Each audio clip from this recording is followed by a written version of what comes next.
Yo, what's up? Welcome back to another episode of Weekly Roundup. My name is Frankie. And I'm Peter from Mr. Money TV. A special thanks to the Coffee Break newsletter who contributed all the news content that we are going to talk about today. Yes, it's a simple to read newsletter that's sent directly to your mailbox daily. Yeah, so if you're interested to sign up for it, check out the link in the description below.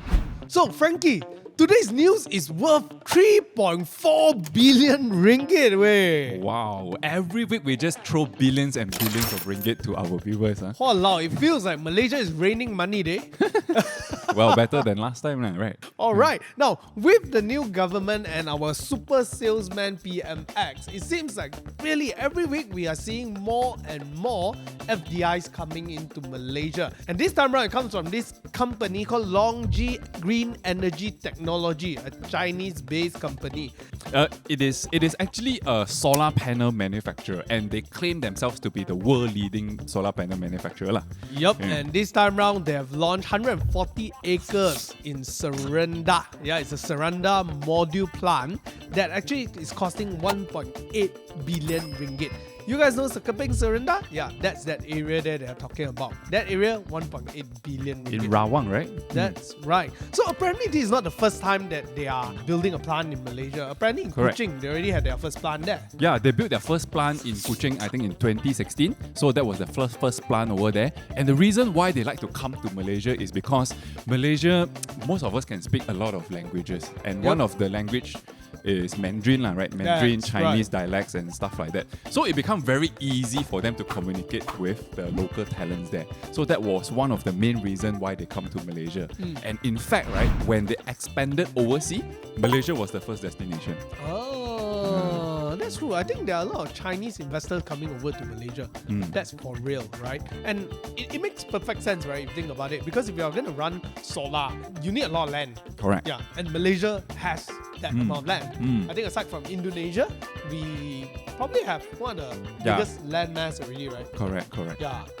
So that the fact could be wrong, but Yeah, and we have very good infrastructure as well compared to other regional countries around us. So they said that this particular plant will create 2,000 jobs for the Malaysian people. Wow, that's what the government wants, right? Job creation and then high value kind That's of right. jobs. Yeah, and not things in like that. some low value Correct. industry, but high value industry, and then creating jobs for Malaysians. So it looks like we are getting there, at least 1.8 billion closer for the first project. What about the second project? Okay, just now the FDI came from China. The second one is a FDI from Japan. Right, so Japan also don't want to lose out to invest in this strategically located in terms of geography, right? So this company is called KOA Corporation, or better known as KOA Denko. It is actually a semiconductor company lah, and this company produces chip resistors. Yeah, so I did a search online, and a chip resistor is actually used to lower the voltage or maintain the current constant inside an electronic circuit. But because I'm not an engineer, so I don't really know what it does. But basically, it's a very crucial component inside a chip, right? And they are usually used in automotives, industrial equipments, and telecommunication industries. So this company is gonna bring in 1 billion ringgit worth of FDIs into Malaysia. They're building a new plant here, right? And the plant is gonna be situated in Malacca. Wow, that means this is going to be a good thing for Malaccans, right? Because you have another high value industry down in Malacca itself. So for those Malaccans who are actually looking for a job probably in future, you may not need to come to KL area. You can just stay in Malacca and you can get a decent job in a decent industry. Correct. So just like LONGi just now, so LONGi, this is the second time they put in more money in Malaysia to invest. KOA Denko also the same. So this is actually the phase 2 of their expansion. So they're doubling down their They're investment doubling in Malaysia down means they really believe that Malaysia is the hub for them to grow their business.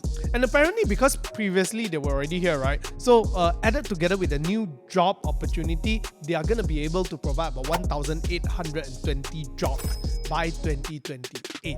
Again, more jobs for Malaysian, right? Correct. Now, I think what's really interesting is actually the target amount that they want to produce. Well, by 2028, they are targeting to produce 8.2 billion, not million, 8.2 billion of chip resistors every month. Actually, I think it makes sense. You know why? Because EV industry is growing, ma. So with EV industry growing, and then this becomes a more important component, naturally you need more of it, right? From R&D level all the way until putting it in the car itself. As we move into Internet of Things, all these things, the demand will just go up. That's right.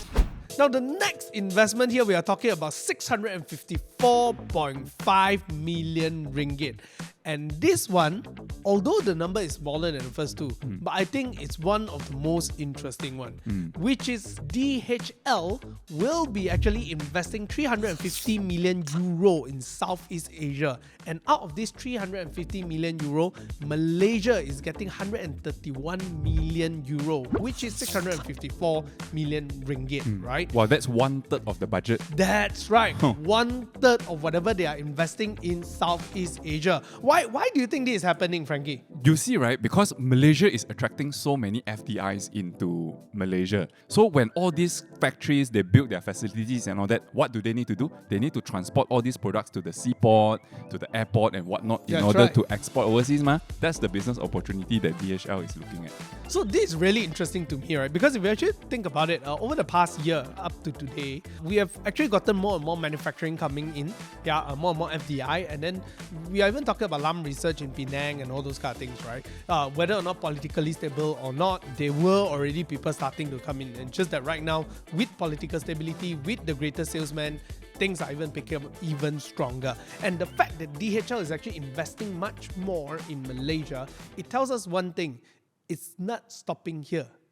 More is going to come. That's at least what I think lah. Because if I think from the perspective if I own a business, if I were to come in, definitely it's because there's a lot of opportunity growing on. Right? For sure. So I think that this is really a good sign. Well, what do you guys think? Tell us in the comments below. Just now you mentioned one point very interesting is that, Penang LAM research is going there and whatnot, right? And DHL, I think they also did their own research and they see that there are a lot of all this electronic stuff mushrooming over there. So their investment, right, is also very targeted to all these industrial areas. So 2 new facilities will be in Penang. One of it will be in the central region, so maybe Klang, Malacca, the area. And one will be in the southern region, the Johor side. You see, all these 3 sites all have very important E&E manufacturing. That's right. Yeah. So it fits very well to why they want to invest here. So I think we are going to double down as an export center of the world for electronic stuff. Which is great lah. Great for GDP growth going Great forward. for Malaysia. And the good thing is, hopefully, again, we slowly climb up the supply chain and become more and more important rather than just doing cekai manufacturing stuff lah. Yeah, I think that's very, very important for Malaysia. Yeah. So having said that, right, all this money coming in is one part. But on the other hand, let us not forget about budget as well. Because budget was just announced and it got quite a lot of mixed reaction. So some actually laughed at it and say, Malaysia Madani now is becoming Malaysia Mahal dah lagi. Yeah. Things are getting more and more expensive in the future. And one of it is because of subsidy rationalization. And this time round, they are actually really going to do it. And out of all the places that they're going to start with, they're going to start with chicken and egg. Because during the pandemic, right, chicken and egg prices went up so high and people complained about it. So they got no choice. They said, okay, I put a cap there. So it sort of controlled the situation a little bit. But all this means very expensive bill to the government. Yep. Yeah, and the government is in the process of trying ways to increase their revenue and cut costs at the same time. So I think now pandemic also no more already. Maybe that's the justification for removing the ceiling. Yeah. So my thoughts is this, right? If let's say you remove chicken and egg, but chicken and egg is actually one of the main things for people, right? It's a staple food in Malaysia. Most Malaysians eat a lot of chicken and egg. It's like the friendliest food to eat. So the main group of population is going to be affected. And let's not forget that just a few months back, we are talking about increasing of rice prices, right? So literally, it's not that good, right? Okay, because we are talking about subsidy rationalization, man. What it means is that targeted subsidies. Yeah, so on one hand, yes, your chicken and egg prices will go up. Then maybe you can do other kind of initiatives to actually subsidize back to people who really need the money to spend because they have low income. So maybe what they can do is that with the amount that they save from lifting the ceiling, they can give out cash aid to the people. Yeah, that's something that they are looking at. On the other hand, also, there's the flip side of the argument, right? Which is, could it be good for business? In fact, some business think that is good. I'm not talking about just poultry farmers, right? We are talking about the free market theory itself. Yeah, some people actually believe that at the end of the day, when you let the market determine the price of the chicken and egg, it produces much more competition and it actually will help the economy better. But I think that could happen, but in the long run.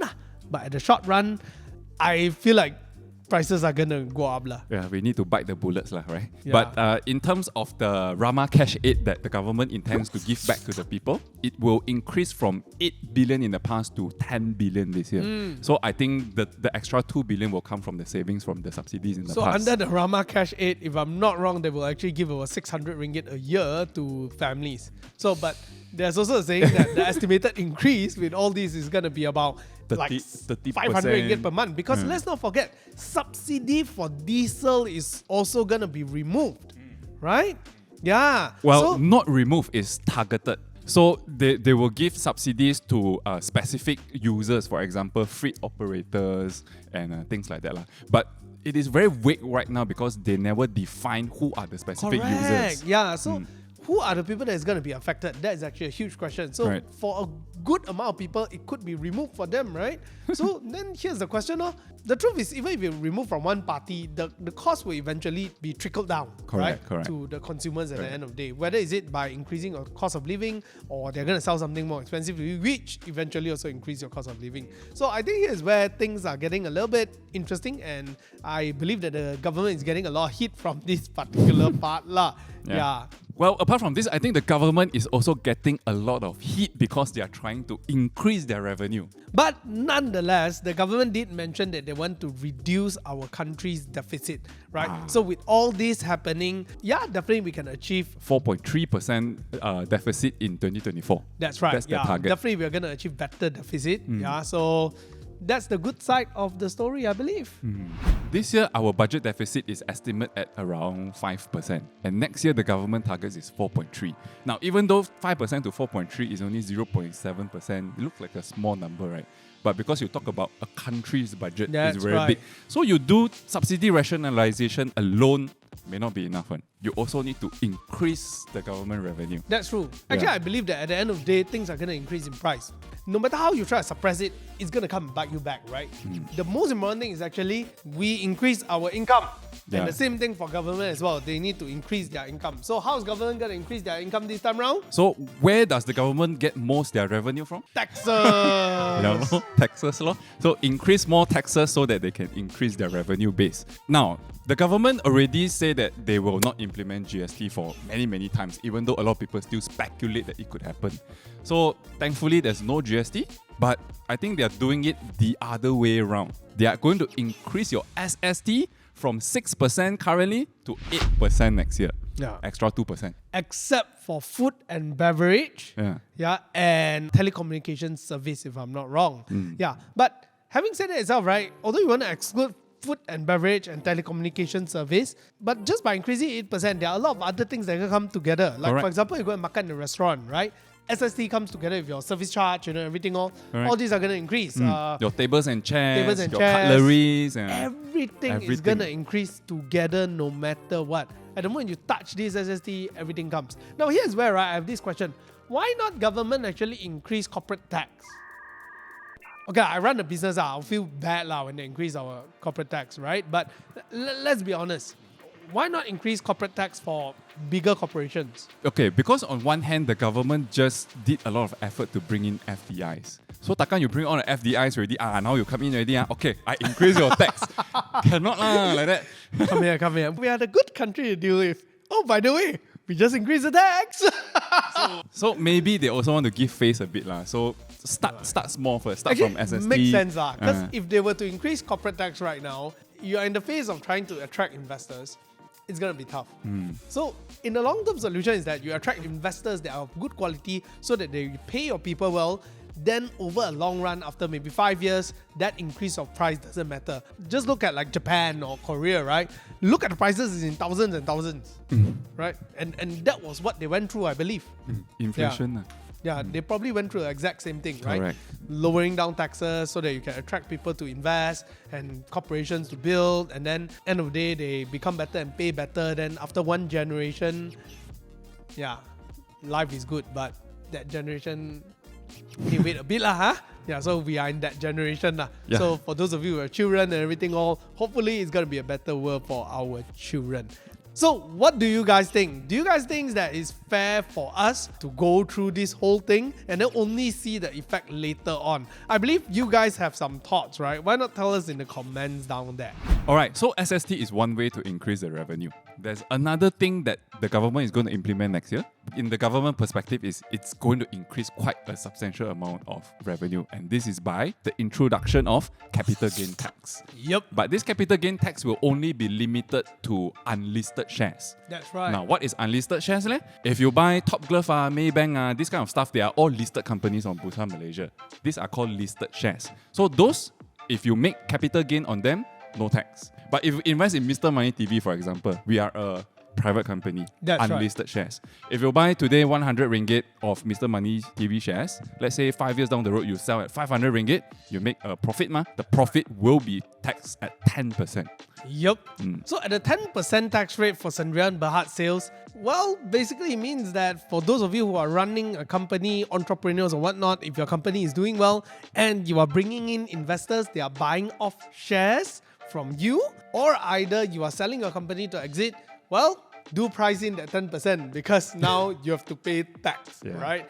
And do you think this is a good thing or bad thing? What are your thoughts about this? I think it is a smart thing to do because people who can invest in private unlisted shares, like usually they are high net worth individuals or very rich companies. That's right. So I think they are able to afford that 10%. And also, if you look at other countries, right, some of these countries, they already have capital gain tax as well. So Malaysia is one of the few countries who still don't have this practice yet. So I think we are just being a little bit more progressive in that sense to be more international standard. So if you think about it, would it actually deter VCs from coming into Malaysia or PE funds to set up in Malaysia more? Because what happens is that usually people will get taxed on this, likely are going to be PE funds, VCs and so on. Okay, so the thing is this, there's exemption.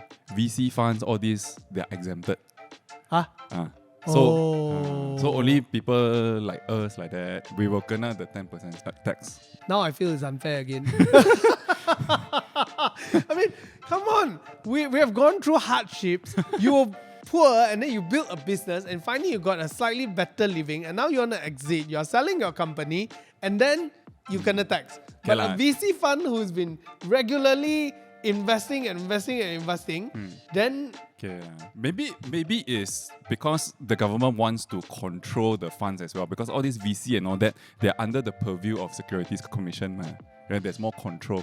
And there's also another way for you to invest without kena tax one, is to put your money into VC Let the VC invest for you. So if you think about it like that, right, might as well it's better that tomorrow if you want to sell a company, you set up a VC, then you transfer share to the VC and you sell. Can also. But that's a bit hard. I'm sure that those of you who are smart out there, you all figure out a way to work your way through. But this is my opinion on this particular thing. I think actually it's a good thing. Yeah. The implementation, I think may not be too fair at this point, but who am I to say that, right? Yeah, and VC funds and PE fund people, please don't hate me. Yeah. But I think that is actually a good thing because if you're making money and you need to pay tax on top of that, I think it's not a bad thing. You should be proud of being able to pay tax. Yeah, so I think that I'm all in for it lah. But what do you guys think out there? Tell us in the comments. Now, before I go into the last news of today, right, there's also another tax that we want to talk about. It's actually the luxury goods tax. This one, I'm still confused. Remember they've been talking about it since last year, right? And then yes. everyone was like, wow, why is it so? So what happened is that this time round, they say that they're going to implement this luxury goods tax and it's going to be at the rate of 5% to 10%. Now, what is categorized under 5% to 10%? I do not know. But apparently, what happened is that if you're a foreigner, you'll be exempted from this. And I thought that is a very smart move. Oh, I thought you want to say you feel unfair again. No. I feel it's a smart move. Okay. Because you think about it, right? Many foreigners actually come to Malaysia, right? And when they come to Malaysia, definitely you want to shop, but so if you exempt them from this tax, what happens is that they'll feel things are cheaper. And naturally, they will buy more. And it boosts the economy. So I think actually it's really, really a good thing. Yeah. Now, in terms of is it good for people? Depend on what they categorize as luxury. Now, if tomorrow they say MacBook is considered luxury, Oh. then I think it's not fair lah. Because it's basic computer and so on. Like, are they going to tax iWatch? Because it's luxury. So those are all the questions, right? That how are you going to categorize what is a luxury? Is IKEA a luxury? Yeah, okay, in foreign countries, no it's a cheap stuff, but in Malaysia, it's considered expensive also. Yeah. Then, here's the thing, right? If, let's say you were to tax like Coach or like, say, Chanel Louis Vuitton all these kind of things, I think it's fair because if you're rich, then pay tax lah. You pay tax lah. Simple as that lah. Fair lah. But let's not forget also, we already got another tax from SST. So it's on top of SST. Now you're talking about 18% increase. 18% increase with the 10% true or not. Yeah. So if you're talking about Rolex, right, it's going to be 18%. 18% extra. Now, so then the question is, what is considered luxury? That is my biggest question. And if let's say you talk about jersey, Barcelona jersey, versus, those are expensive, man. You think about it, right? So are those luxury goods Correct. or not? Is it luxury good or not? Is Nike considered luxury goods or not? So these are the questions that I'm really, really interested in. Again, what do you guys think? Do tell us in the comment below. Now, let's move on to the last news, Frankie. So aside from all the economic news that we touched on just now, right? I want to talk about one hot news, and this hot news is related to the airlines. MY Airlines. MY Airlines, yeah. So it shocked the whole world, right? The whole Malaysia. Because suddenly, without any notice, MY Airlines just went... Yeah. They just come out... They just closed doors suddenly. Correct. They just came out with a tweet and say that, oh, sorry, no more planes, no more flights. If you want to complain, just write an email to our customer service. That's all. That's crazy, right? Yeah. It just went past within like less than 24 hours notice. There's no notification at all. Apparently, some people actually just went there to MY Airlines to work, and then now they lost their job. Yeah. Quite sad. And not just the staff itself, even the passengers. There are about 125,000 passengers who bought tickets already. Now they suddenly got stranded. Yes. Yeah. Apparently, there's about 20 million ringgit ticket sale there that they can't fly, So 20 million bucks is actually lost right now. So technically speaking, when all these airlines, they have financial distress and whatnot, right? They need to inform the regulators, right? But in MY Airlines case, right? A bit special, 糟楼. They didn't inform anybody. So even our Anthony Lok was also surprised. You're like, huh? How come suddenly no more airline? I bet he was stunned. I bet he was stunned, right? Stunned. What happened? What on earth just happened? Yeah, the whole Malaysia was like that, right? Correct. What on earth just happened? In fact, one of our partners here actually has bought an air ticket to Bangkok, right? Under MY Airline. Oh, serious? Yeah. I didn't know. And then he's the one who told me. He was like, so we were in Penang, and then suddenly in the morning, he just, MY Airline no more. My ticket gone. I was like, whoa, how? Yeah, then apparently right now, I think MAS actually offered MAS, them to Asia, buy Batik Air. Yeah, most of these airlines, they out of courtesy, right? Yeah. So they give some discounts. They offered him the exact discount of the airfare for MY Airlines. Oh, good lah. So whatever he paid, that turns into that discount lah. But let's be honest, the price is also not that cheap lah. So end of the day, you are still paying that extra money there. And now the thing is that they are supposed to claim back this money from MY Airlines. But in order to claim back, apparently if they don't pay back, I read that the fine is actually 200,000 ringgit. Yeah. I'm thinking to myself, right? I'd rather get fined, right? Correct. 20 million versus 200,000. Correct. What's the point? Yeah, and if you look at the shareholding of this company, right, you will ask a lot of questions, right? Because this airline is backed by this guy called Goh Huan Hua. Yeah. Goh Huan Hua. Yeah. Right. And Alan Goh. That's what he's being called lah. Yeah. Dato' Alan Goh, if I'm not wrong. Okay. Yeah. So this person is behind this infamous iSurf online mall syndrome. Yeah. This company, right, very keng chao one. Only banks are allowed to collect deposits. You must have banking license. So this one is iSurf online mall Sdn Bhd, And this Sdn Bhd go and collect deposits from people. So because of this, Bank Negara took action and went to seize all the assets and all that. Okay, you know what's this iSurf mall thing or not? What is it? I went to their talk before. Oh, really? This I didn't tell you before this, right? Yeah. So this is new. So a few years back, before I started Mr. Money TV, I actually went to this talk. Okay, it's by this iSurf mall. Okay. What happened is that they said that their business model is kind of like travel agency, where they collect money from people and they buy AirAsia ticket in bulk. So what happened is that they will buy all the AirAsia ticket in bulk at a cheap price, and then they sell it back to tour agency, they sell it back to people. That's how they make margins. And they've been doing this for many years. So what happened is that they needed more money. So they started asking money from public. They made it like a private placement or a private bond kind of thing. That's how they phrase it lah, at least. So then they will give you back, I think every month, don't know how many percent. Basically, at the end of 1 year, you're actually looking at about 30% or something like that. Oh, so they make it look like an investment scheme like that lah. That's right. That's right. I think that time I told you before. I sent you their deck before, so that time. Oh, you did? I can't remember. Yes. I can't That time, remember. very long time ago, Okay, before okay. I started Mr. Money TV, right? Right, So right. I think I sent it to you because it sounded like some corporate exercise. Oh, Yeah, okay, and okay. they used to hold all these meetings in like Tropicana and all that kind of ballroom. Affluent places lah. Yeah, ballroom and stuff like that. So people invest like 30,000, 50,000, 100,000. And what happened is that eventually it was branded as a money market fund lah. It's branded as a scam lah. So after that, once this thing happens already, people also didn't get back their money. Okay, anyway, to conclude this iSurf chapter, what happened is that Bank Negara in the end fined them 50 million ringgit for illegal deposit collecting. 50 million, bro. Yeah. No jail term, no nothing, just 50 million. Yeah, to come up with 50 million ringgit is my maybe three lifetime worth of salary. Yeah, you think about it, right? And you can just pay this fine, and then after you can start MY Airlines. Oh, wow. So, I really don't know how deep is the water, bro. Now, Right. what's interesting is this, okay? Even before this iSurf Mall, he is also involved in Zillion Wealth and Trillion Cove, which had similar kind of story.